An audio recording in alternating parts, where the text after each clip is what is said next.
From now on, I'll take care of our son, so you're no longer needed." While I was hospitalized, my beloved home was slowly being taken over by my mother-in-law. Faced with her one-sided claims, I anxiously looked to my husband for support. However, his cold gaze told me all I needed to know before he even spoke. "Of course, it's for the best. This is my and my mom's house. You're no longer needed, so get out." Crushed by my mama's boy husband's words, I felt my spirit break. "Fine. If I'm no longer needed, I'll leave," I said, resigned to leaving my own home. But this would mark the beginning of my husband's downfall. Fueled by a desire for revenge, my heart burned with resolve. I am Maria, currently 49 years old. I live with my high-earning husband, William, but I've continued working instead of quitting. We met again at a high school reunion, 10 years after graduation. William, more mature and suave than in high school, seemed incredibly attractive to me. After exchanging contacts somewhat naturally, we went on several dates and got married after 2 years of dating. My husband is a capable man at work. He changed jobs from the company he was with when we first started dating. William climbed the corporate ladder at a young age, reaching an executive position at a multinational finance company. Not content with just that, he also serves on the boards of about 2 other companies, which has pushed his annual income to well over $2 million. Though I could live comfortably on William's income, I chose to keep working at a design company, finding staying at home too confining. It's been 20 years since I married my husband. I believe our marriage is the envy of our friends from the same generation. However, the longer you're with someone, the more you notice their flaws. William, once a gentleman who led me, now seems self-centered and domineering, typical of men in their 40s. Although I'm no beauty queen, we had a stable relationship, for better or worse. In times like these, I'm grateful for my job. The workload helps me forget his unpleasant side, and I love my job, which also serves as my stress reliever. Recognized for my long-standing dedication, I now lead a team at my company. The job involves lots of overtime and even monthly international trips for competitions. I pride myself on my strong sense of responsibility. That's why I feel a sense of fulfillment in my current position, and I also sense that my subordinates admire and respect me. However, this also sometimes pushes me to my limits. Lately, I just can't seem to shake off this tiredness. "You okay? At least take care of yourself properly," William said dismissively, causing my blood to boil on top of my headache. "I'm fine. This is nothing." Both of us take pride in our careers and hate being criticized about our work. His snide comments only make me more defiant. Usually, I'd take a day off for some physical therapy, but this time, my stubbornness got the better of me.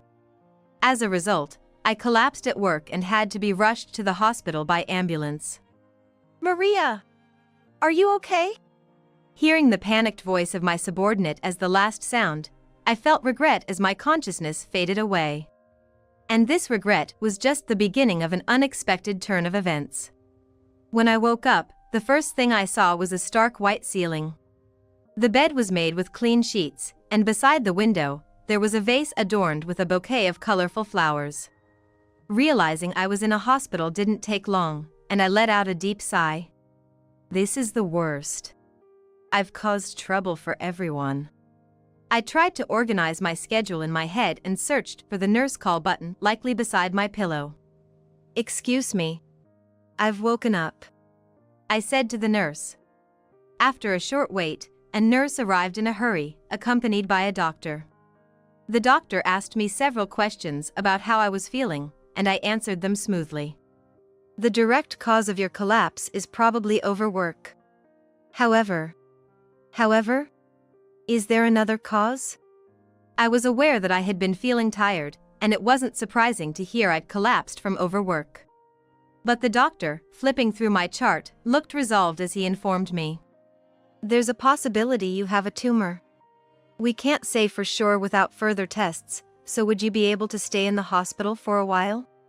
It felt like a blow to the head. The doctor's words went in one ear and out the other. I could hear them, but they made no sense, and I was stunned. "Don't worry, Maria. We'll conduct thorough tests and start treatment. For now, just rest and regain your strength." "Yes, okay. I understand." I replied weakly, my hands trembling as I clutched my smartphone. The first person I called was my husband, William. "Honey. I collapsed from overwork, but they say I need more tests for something else." "I see. So you'll be staying in the hospital for a while, then." "Got it. Wait, just a minute. I'm not done." I had conveyed all the necessary information, but my husband responded briefly and unilaterally ended the call. A sigh escaped me as I heard the beep of the disconnected call. I wanted to ask him to bring some night clothes and other necessities, but I figured it was probably hopeless to expect that. The news of my health condition had already made me anxious, and his lack of concern was hard to bear. Wiping away the tears that had gathered at the corners of my eyes, I decided to contact a colleague from work.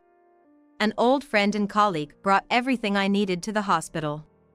After finally managing my packed schedule, I sank into the clean hospital bed, facing my anxieties about the future.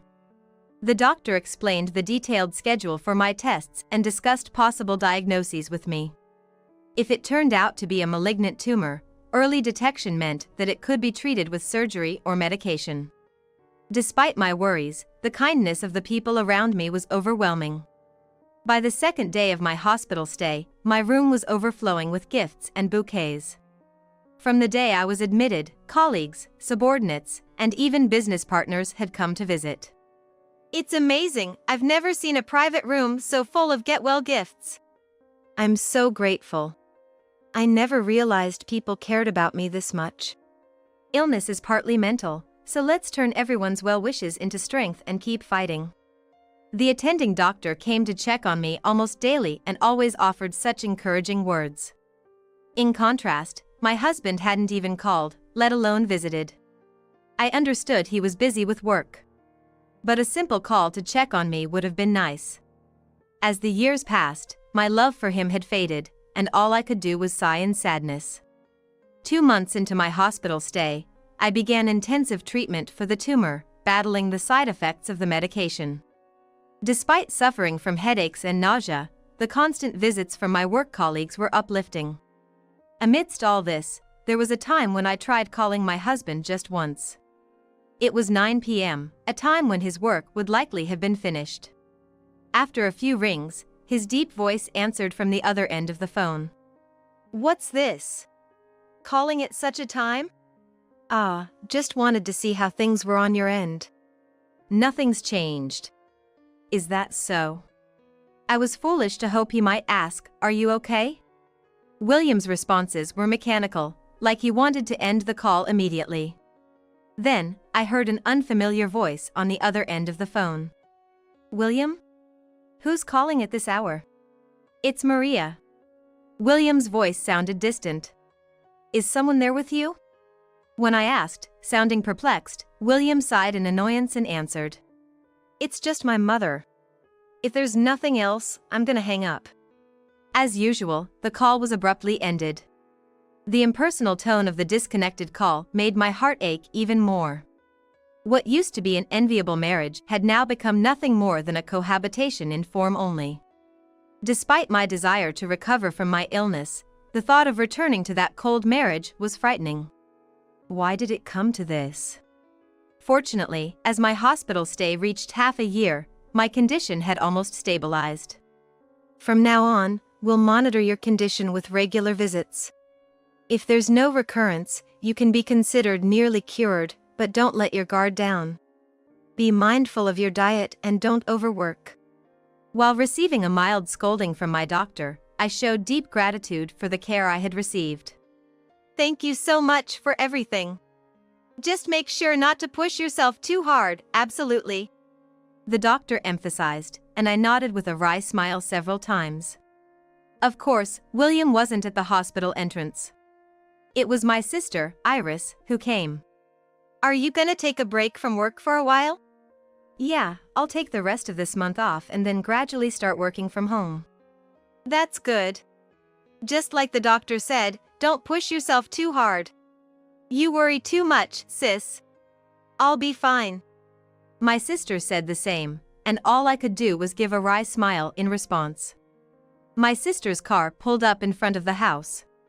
The get-well gifts had already been delivered, and I only had a small duffel bag with me. Feeling like I was returning from a short trip, I waved goodbye to Iris. Well, he's probably not back yet anyway. It was just before noon, and the house was likely empty. Typical of William, he wouldn't have done any housework while I was away and probably ate out for meals. Imagining the dusty state of the house, I sighed again. Using the key I hadn't used in a while, I opened the front door and immediately felt something was off. What the?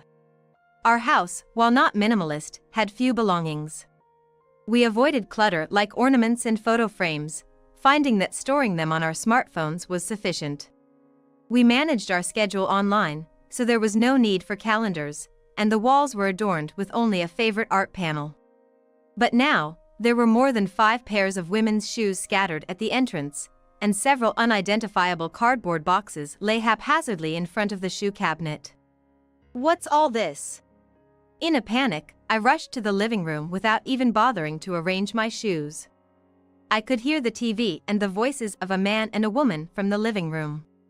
Despite being overwhelmed with fear due to the unknown situation, I couldn't stop my advancing footsteps. I opened the door to the living room with a loud click, and there were my husband, William, and my mother-in-law. "Oh, you're back," said my mother-in-law with cold eyes. "Why are you here, and shouldn't William be at work?"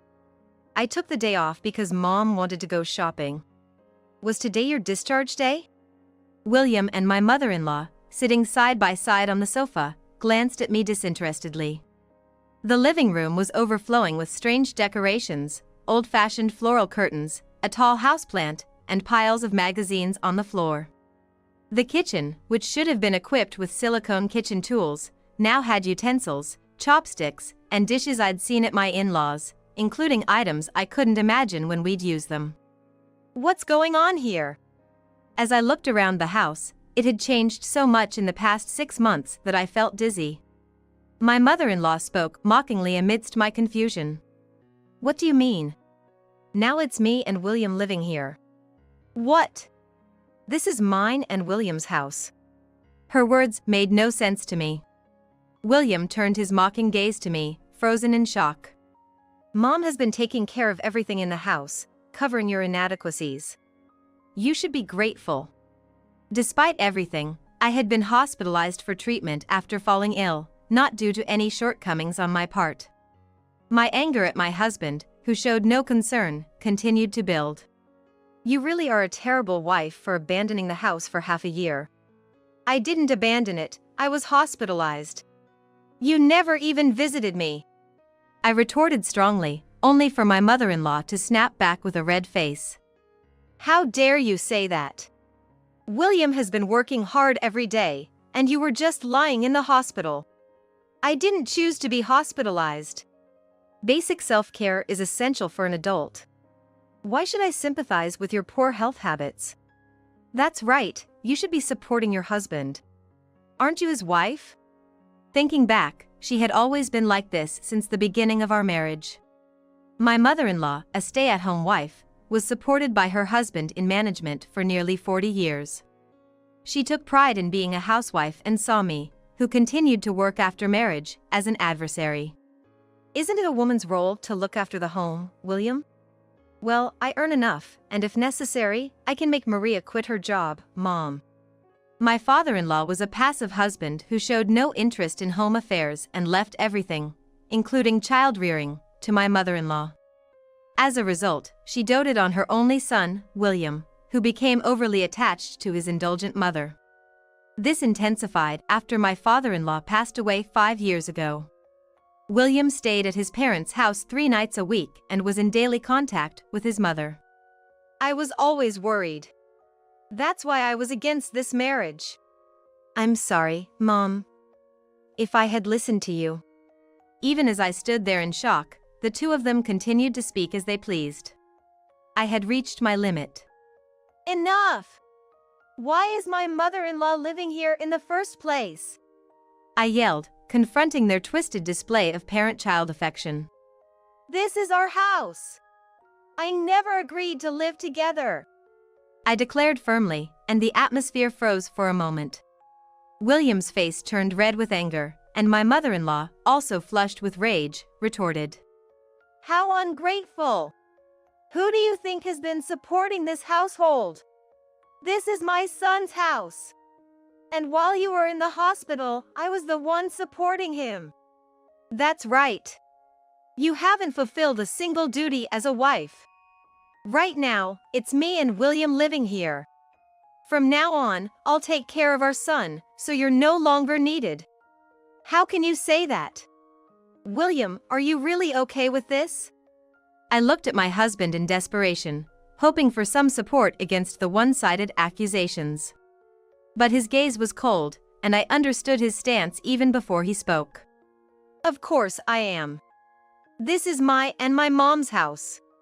You're no longer needed, so get out. My heart broke at my mama's boy husband's words. Despite our cooled relationship, I had thought of supporting him in my own way.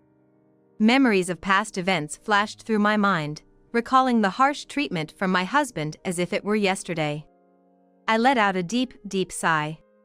And then, with a resolved look, I faced the two of them. Fine.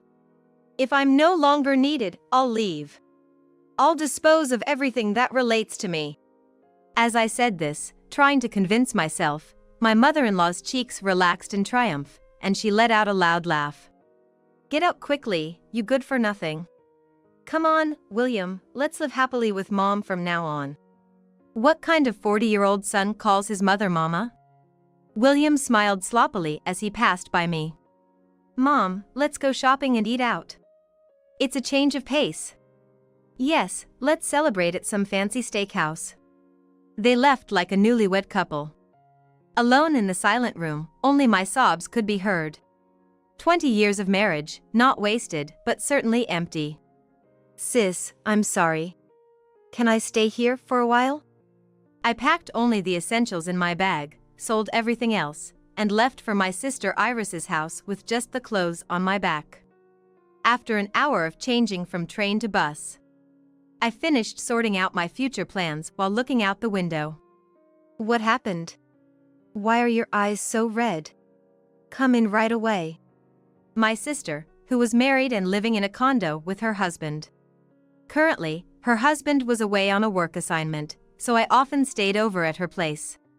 In her familiar apartment, sitting on the sofa, I confided everything to Iris. Being kicked out of the house right after my discharge and the terrible things my husband had said and done up until now. How my mama's boy husband had invited his mother to stay at our home. As the story progressed, Iris's expression grew stern, and by the end, she was shaking with anger. What awful people! Maria, let me give them a piece of my mind. It's okay, I don't want anything to do with them anymore. But seeing my sister angrier than myself somehow calmed me down. I soothed her, who looked ready to storm out barefoot, and shared my plan for what to do next.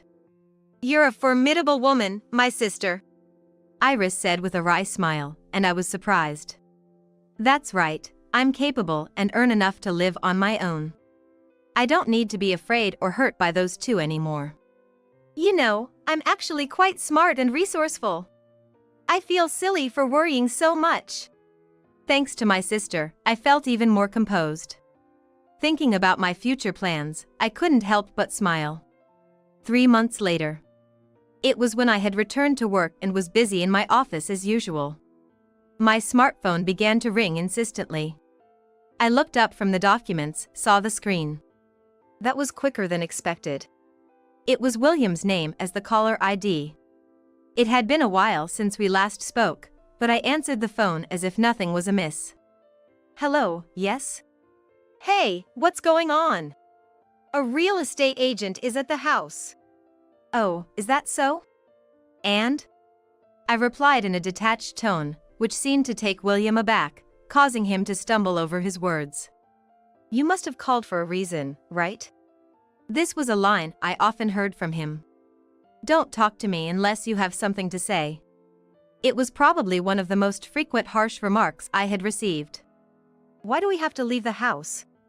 William continued, his voice filled with panic. I decided it was time to confront him with the truth. Remember? When we first got married and I said I wanted a house, you told me you wouldn't contribute a single penny.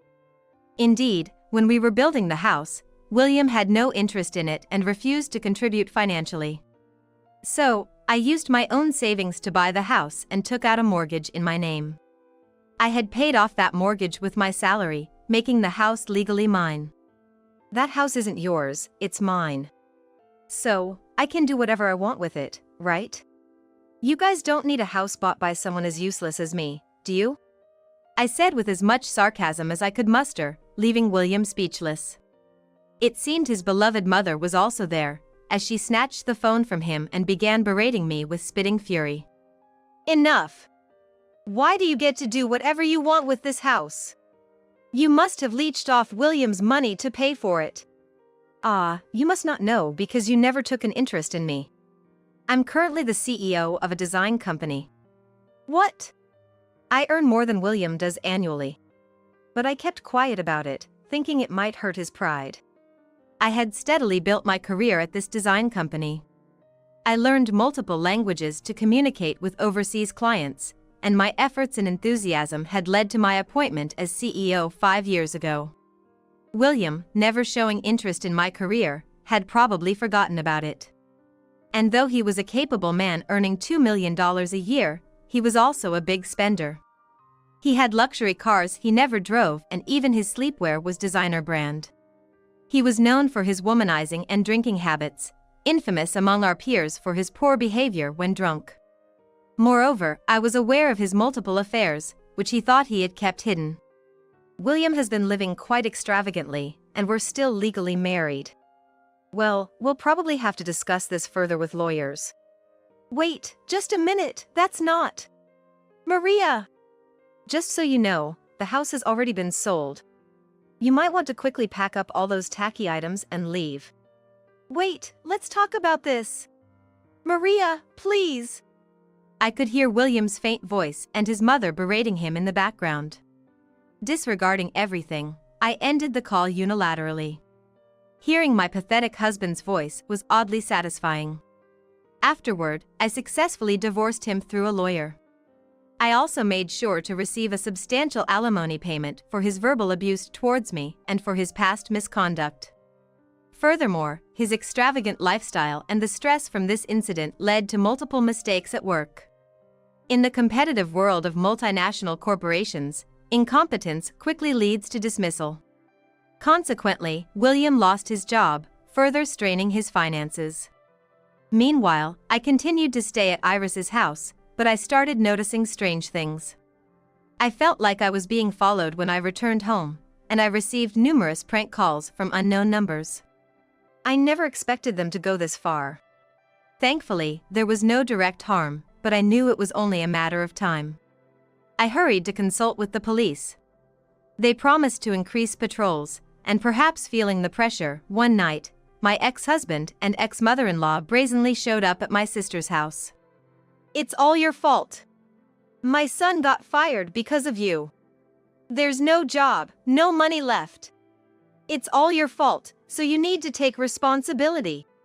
Apparently, my ex-husband, even with reduced income, continued his lavish lifestyle until his savings ran out, leading to his dismissal from all his jobs. I shielded my frightened sister and quickly contacted the nearest police station. The two were then taken to the police station. After that incident, I decided to leave my sister's house.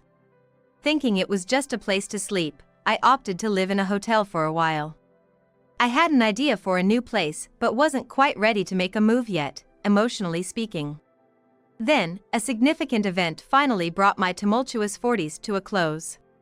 It happened one evening when I returned to the hotel, exhausted from work. In the lobby, I saw two familiar figures. Finally found you. You're going to pay up today. Please, don't make a scene. My ex-husband looked aged beyond his 40s, and I sighed deeply. His shirt was wrinkled and his pants, which seemed unwashed for days, reeked. I hurriedly ushered the out-of-place pair into my hotel room. "Enough already, you're causing a disturbance." That's my line. "Because of you, our lives are a mess." My ex-mother-in-law, tears and snot streaming down her face, reached for my chest. I dodged just in time, and she fell to the floor. Their pitiful state was evident. They were driven to desperation. "You! Don't mess with me! Give me back my money!" Desperate people can exhibit surprising strength. I regretted letting them into my room, realizing too late my mistake. My ex-husband's frail arms grabbed my chest with unexpected force. "Let go of me!" I kicked a nearby trash can, making a loud noise in an attempt to resist. My ex-mother-in-law was cowering on the floor, and my enraged ex-husband was beside her. Just when I felt my life was in danger, the door burst open. "Are you okay?" A person, seemingly a janitor, yelled, wielding a mop like a weapon, and advanced towards my ex-husband. "Stop! Stop!" Startled, my ex-husband released me and cowered on the floor. The hotel front desk had promptly called the police, and this time, my ex-husband and ex-mother-in-law were taken into custody. Previously, they had been released with a stern warning, but this time they were officially charged. Already struggling to find a job, my prideful ex-husband now had a criminal record, making re-employment even more difficult. Eventually, I heard through the grapevine that they were living meagerly near a riverside. "What a tumultuous 40s that was," he said, cutting his steak elegantly. In a restaurant softly illuminated by candlelight, we were dining elegantly. "It's surprising, being almost 50 and all this happening. But it's really good that you didn't get seriously injured." His smiling gaze made me feel bashful, so I quickly sipped my red wine to hide it. Ever since my discharge, he had been my attending physician, and I've been in his care for many years. Thanks to him, there has been no recurrence of the tumor, and I've been living a peaceful life. Privately, we grew closer, and now we have settled into a relationship as lovers. Well, I doubt there will be any more drama like this, so I want to spend the rest of my life peacefully. Yeah, that sounds good. And he finished his main course and slowly took a small box out of his breast pocket. Inside the box was a ring set with my birthstone. "Will you give me your life to take care of from now on?" I thought back to my lonely and joyless marriage. My job was my only solace, and I had pushed myself too hard because of it. I failed to see the true nature of people, causing a huge commotion that even involved my sister. "Thank you, I'm so happy." The gem on my left ring finger was like a light shining on my life. My 40s were tough and full of scars. But now, more happiness than ever before awaits me. Smiling at him, I felt excited about our future together.